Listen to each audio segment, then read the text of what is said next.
तो महाराज जी ने कहा कि इसी प्रकार एक बार ऋषियों ने भी सुन लिया। और जब संत लोग जाते हैं तो संत कहते सूत मात पिता बांधव नारी धन धान सब यहीं रह जाएगा, खाली हाथ आया जगत में खाली हाथ चला जाएगा। अब संतों ने जब कहा सूत मात पिता बांधव नारी धन धान सब यहीं रह जाएगा, खाली हाथ आया जगत में खाली चला जाएगा, तो एक वर्णन आता है। एक बार एक सेठ व्यक्ति थे। अब इनके पास इतना धन था कि जीवन में धन की कोई कमी नहीं थी।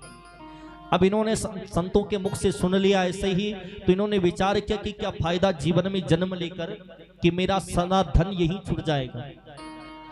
तो इन्होंने एक अखबार में खबर निकाल दी, कोई व्यक्ति हमें बता दे कि मरने के बाद अपना धन लेकर कैसे जाएं, हम उससे कुछ इनाम देंगे, कुछ धन दे देंगे। तो किसी ने भी नहीं कहा। अब जब किसी ने भी नहीं कहा तो एक दिन फिर खबर डाल दी कि जो व्यक्ति भी हमें बताएगा कि मरने के बाद धन लेकर कैसे जाएं, उसे हम आधा धन दे देंगे। एक व्यक्ति आ गया। अब इसने कहा सेठ जी मैं जानता हूं कि अपना धन लेकर कैसे जाना। अब सेठ जी ने कहा इस संसार में कोई ना कोई है जिसे पता है कि मरने के बाद अपना धन लेकर कैसे जाना। अब सेठ जी ने कहा जल्दी बताओ ताकि मरने से पहले अपना धन मैं वहां पहुंचा लूं जहां मुझे जाना है मरने के बाद। अब इस व्यक्ति ने कहा मैं आपको बताता हूं कि धन लेकर कैसे जाए। पहले आप ये बताइए कि कभी आप अपने भारत से कहीं दूसरे देश में गए हो, जैसे अमेरिका या किसी अन्य देश में, का धन इतना है कि एक महीने में 2 या 3 चक्कर अवश्य लग जाते हैं। का जाने के बाद क्या करते हो, का जाने के बाद सबसे पहले धन बदल देते हैं, क्योंकि हमारे इस देश का धन दूसरे देश में नहीं चलता है। तो व्यक्ति ने कहा तो फिर आपने कैसे मान लिया कि मरने के बाद आपका यहाँ का धन वहां चलेगा, क्योंकि मर तो हर देश में नहीं, तो आपका ही धन कैसे वहां पर चलेगा। तो सेठ जी ने कहा कि बताओ वहां पर कौन सा धन चलता है। तो का मरने के बाद एक ही धन चलता है, वो है केवल राम नाम का, राधा नाम का धन। अगर ये जीवन में प्राप्त कर लिया तो इसे ले जाने की जरूरत नहीं, मरने के बाद अपने आप अपने साथ वहां चल जाता है।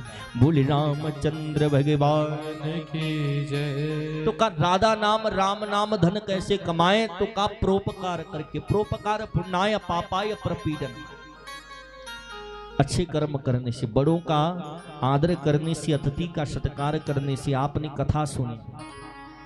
अब यहीं से चलते चलते रास्ते में किसी व्यक्ति के साथ की बहस कलेश हो गया, आपने किसी को गलत कह दिया, तो कथाओं का सुनना भी व्यर्थ है। हजारों पाप करने के बाद हम कथा में बैठते हैं, और चाहे भगवान के दरवाजे में हम जीवन में ग्रह का पूजन करते हैं, देवताओं का पूजन करते हैं, कुल देवताओं का पूजन करते हैं, इष्ट देवताओं का पूजन करते हैं, तो का किस लिए, तो मन में विचार करते हैं पूजन करने से हमें मार्ग मिलेगा, या कोई काम नहीं बन रहा वो काम हमारा बन जाएगा। लेकिन भागवत कहती है ऐसा नहीं होता है। पूजा कर्म हम इसलिए करते हैं भगवान आज तक जो हमने पाप किए हैं उस पाप से हमें क्षमा करना, और आगे ऐसा जीवन हो कि हम परोपकार करें, हमारी हृदय से शरीर से कोई गलत कर्म ना। और भगवान अगर पूजा करने से कुछ देते तो कई संसार में सभी लोग पूजा करते। कहा इन भागवतों से एक ही अर्थ प्राप्त होता है कि जीवन में सदैव सत्य के मार्ग पर चलना चाहिए और परोपकार करना चाहिए। सूर्य जी ने कहा एक पल नहीं दिए जो इंसान की तरह, वो पूज रही आजकल भगवान की तरह। राजेश त्याग हरि धनियों को हाथ में, और साधु भी आज बिखरे सामान की तरह। तो सूत जी ने कहा जो भाग्य में होता है वो भाग के आता है, और जो भाग्य में नहीं होता वो आकर भी भाग जाता है। तो भागवत कह रही है आप सदैव सत्य का, धर्म का मार्ग पकड़े, सत्य के मार्ग पर चली, प्रभु का स्मरण करें, भगवान की कथाओं को सुने।